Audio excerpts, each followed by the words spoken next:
You guys, welcome back to King Oles, and this is now my Ciryl Gane versus Sergey Spivak fight prediction now for you guys at UFC Fight Night France this weekend on Saturday. And yeah, I can't wait. It looks like a good solid card, but I'm now here to break down the main event.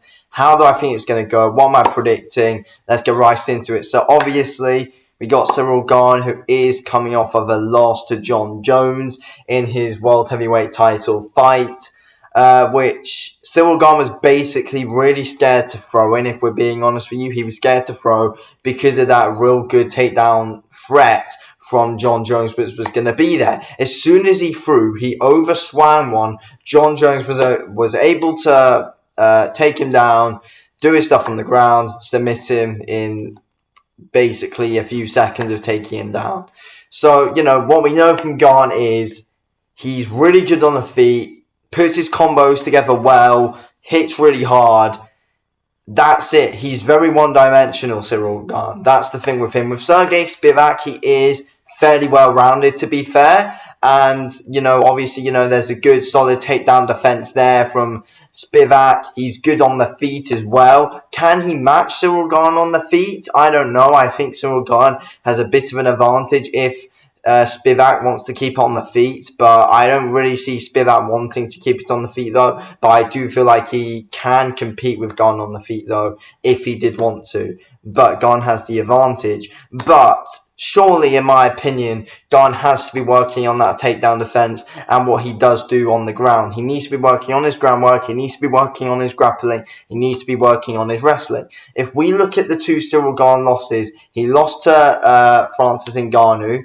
He lost to Jon Jones. Francis Ngannou took him down and, he didn't really do anything. He just lay on top of him. And we didn't really see any urgency whatsoever from Ciryl Gane wanting to get up from any of those takedowns, really. Like, there was no urgency from him in those fights whatsoever, even though Ngannou was basically just lying on him and doing absolutely nothing on the ground with him.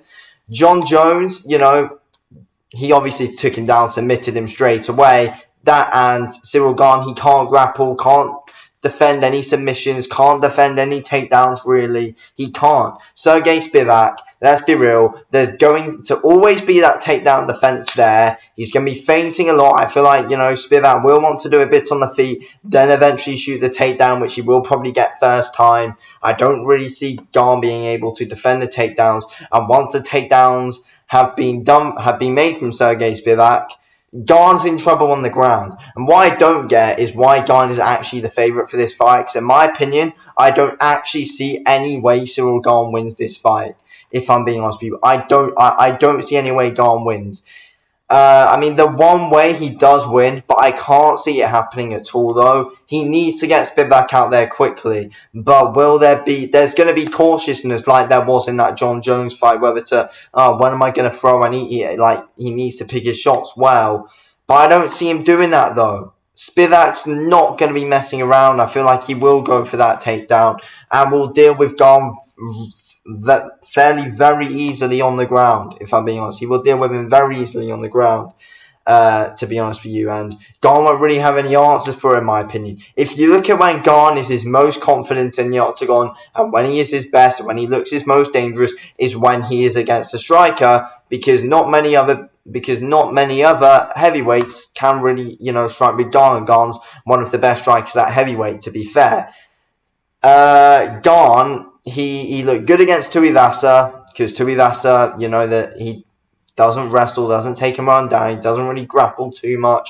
So, he had the advantages, of course, on the feet. If you look at when he fought Rosenstrike, if you look at when he fought Volkov, they were all striking. There was no takedown a threat from any of them. So Gane was fine. He was in his comfort zone and was able to outstrike them, able to outland. And yeah, simple as that. That's where Gane is at his best.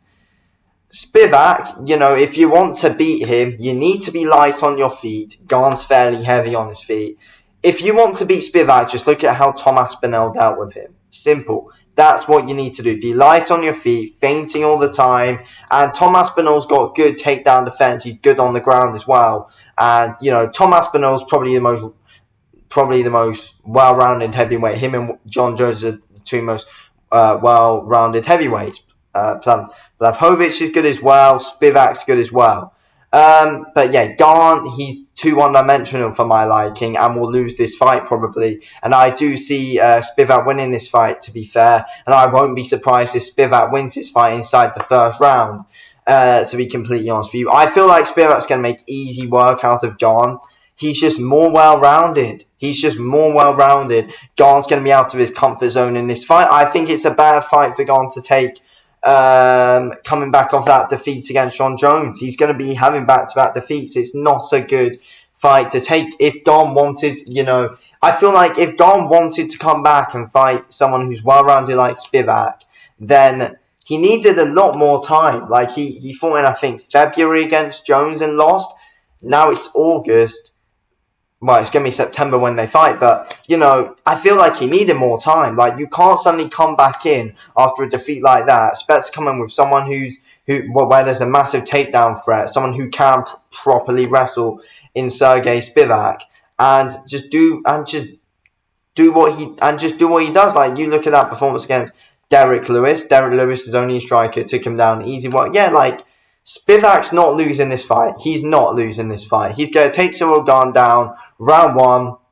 He could do some good stuff on the feet, try and trade with him a bit on the feet, then eventually feint and shoot that takedown, do his stuff on the ground. It won't take him long to submit Ciryl Gane, in my opinion. I've got Spivak winning late in round one. That's what I'm saying. Spivak will win this fight in round one. I don't see Gane really causing him any issues whatsoever unless we somehow see a really early KO from Gane. I don't see Gane really causing Spivak issues at all. He can't defend himself on the ground. He's not very good at defending takedowns. And Spivak's a level above, in my opinion, 100%. It's the perfect fight. It is, in my opinion, the perfect fight for Sergey Spivak, in my opinion, this. It is. It's a good name on the record, and, I feel like Gane's style was made and very good for Spivak to deal with. So Spivak, in my opinion, will win this fight and submit Ciryl Gane later in round one. That's what I'm saying. So, yeah, Spivak to win later in round one, submission. Anyway, thanks for watching the video, okay? I'll speak to you in a bit. Anyway, thanks for watching. Peace out.